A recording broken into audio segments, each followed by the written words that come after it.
Olá, tudo bem? Bem-vindo ao meu canal. Nós criamos esse canal para passar informações sobre cultivo, tá? Em recipiente, como vaso, tá? Passando informações técnicas, mas de forma um pouco mais simplificada para que todo mundo compreenda.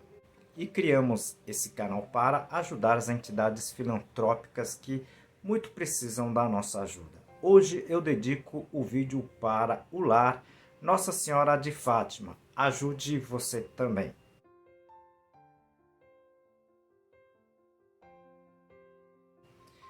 E ajude o nosso canal. Clique no like, no joinha, tá? Compartilhe esse vídeo e inscreva-se nesse canal. Isso ajuda muito o nosso trabalho. Hoje vamos responder as perguntas da semana, sessão de número 104.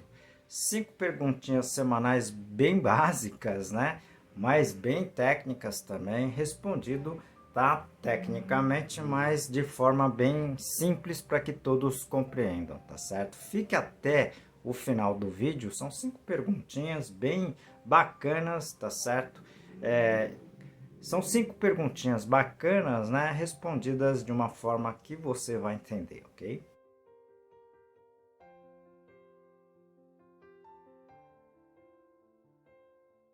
A primeira pergunta encaminhada pela Zuleima, tá? Ela me pergunta como que tem que ser o corte das estacas de manjericão, tá? Que ela faz, que ela produz para vender, né?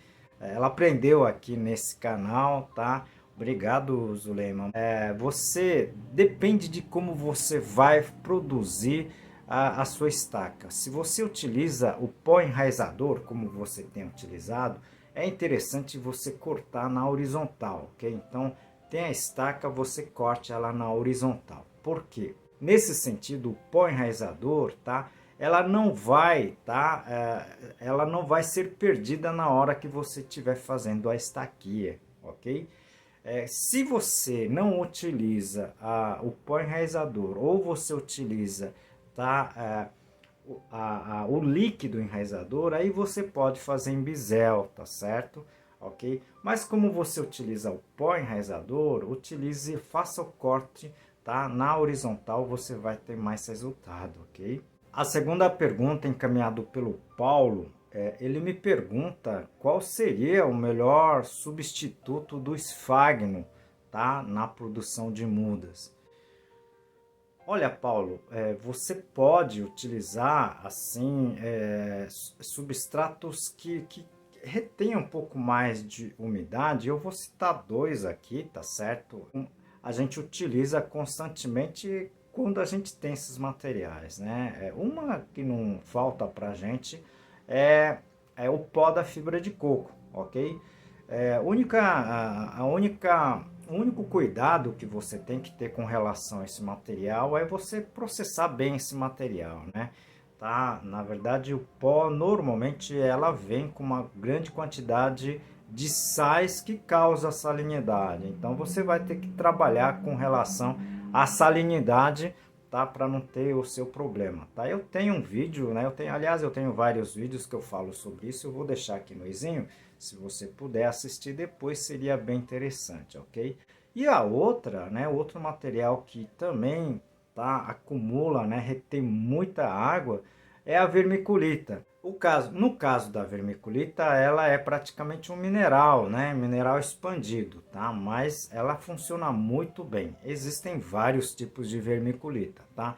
Mas essas vermiculitas mais tradicionais, que retêm quase duas vezes o volume dela, né? Seria o mais adequado. Mas, tá? Na minha mente agora vem essas duas, né? Que eu respondo aqui num vídeo curto, tá? Mas eu tenho outros vídeos também no canal de Substrato, né? Se você puder assistir, seria bem interessante, ok? Aproveito a oportunidade para apresentar para vocês o meu novo livro, Plantas em Vasos, mais de 500 perguntas e respostas. Ao invés de fazer um manual sobre cultivo em vaso, eu achei interessante fazer esse manual na forma de perguntas e respostas, que acredito que esse livro vai ajudar bastante a todos que gostam, né, de cultivar as plantas, né, nesse sistema que é o sistema de vaso, livro digital, ok? Se vocês tiverem oportunidade, adquirem esse livro, que ela está na plataforma do Amazon. Pergunta de número 3, encaminhado pela Kelly, né? Ela me pergunta se pode jogar resto de saladas, né? Diretamente nos vasos, nos vasos que tem as plantas, né? Olha, Kelly, eu não aconselho porque esse resto de salada, se elas estiverem temperadas, né, elas já vão estar com condimento, vai estar com sal, ok? Isso pode salinizar o seu substrato, ok? Por isso que eu sempre falo, né, as saladas, né, ideal é que cada um, né, tempere a sua salada, tá, na hora de, na sua refeição, né, e não colocar o tempero na salada, vocês estão entendendo? Então são sistemas, né? É lógico que cada família tem um sistema de consumo de saladas, né? Mas se essas saladas estiverem temperadas, eu não faria isso não. Eu usaria primeiro numa composteira, tá? Para depois utilizar, ok, como adubo ou até mesmo como parte de substratos, tá certo? Quarta pergunta, encaminhado pela Saldanha, tá? Ele me pergunta se, ou ela me pergunta se as lesmas e caramujos podem fazer mal para gente, né? Para quem conduz as plantas, né? Olha, eu não sei te dizer porque não é bem a minha área, né? Eu sou agrônomo, né, e trabalho mais com relação ao cultivo de plantas em vaso, mas eu já escutei, eu já li alguns artigos, né, de alguns médicos mencionando esse tipo de problema, tá?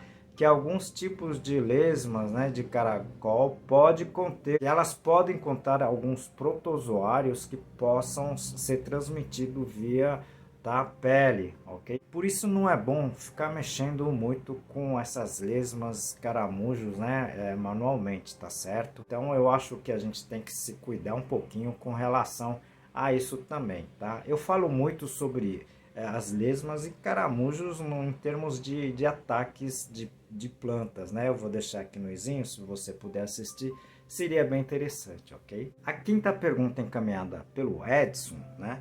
Ele pergunta por que a rosa deserto que ele tem, ela não apresenta o caudex, né? Que é aquela parte basal entumecida na planta dele, nas plantas dele, né? Eu acho que você adquiriu, né, a sua rosa deserto propagada pela estaquia, tá? Isso acontece muito, tá? Elas até entumecem um pouco, mas elas nunca vão ficar que nem, por exemplo, essas rosas desertas, né? Que tem aquelas caudex, né?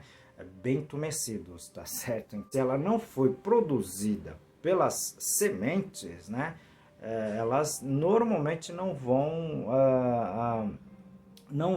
vai haver, né, não vai haver a formação do caudex, como é o caso de produção da soja deserto vinda das sementes, tá certo? É por isso que existe, inclusive, a enxertia, né? O pessoal faz a produção via semente, né? E depois faz a enxertia posterior, tá certo?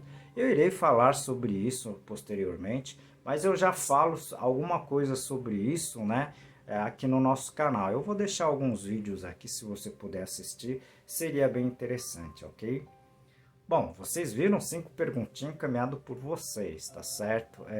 Já são mais de 300, eu já tenho mais de 350 perguntas para ser respondido, né? A gente tenta aglutinar uma em outra, tá?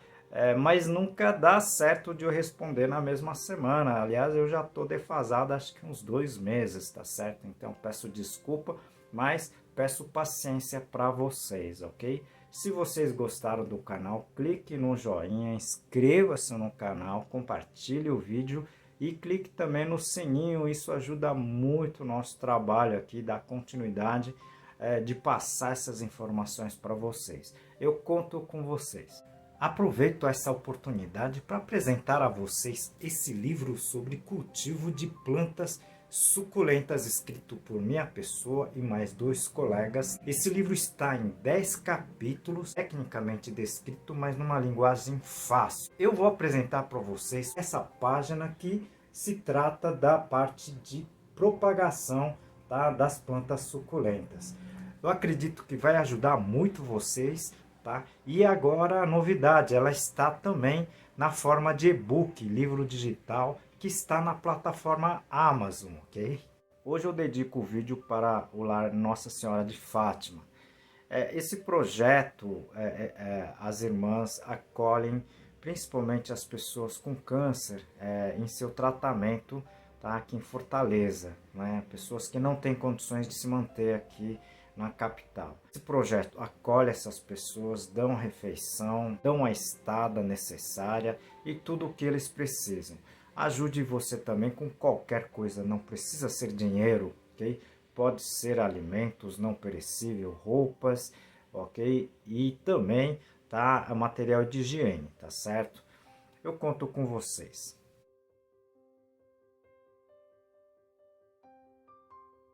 E ajude o nosso canal, ok? Clique no joinha, clique no like, compartilhe o vídeo e inscreva-se nesse canal. Isso é muito importante para que a gente consiga transmitir essas informações, né, essas aulas, tá, que eu acho que está ajudando muita gente, ok? Eu conto com vocês, ok?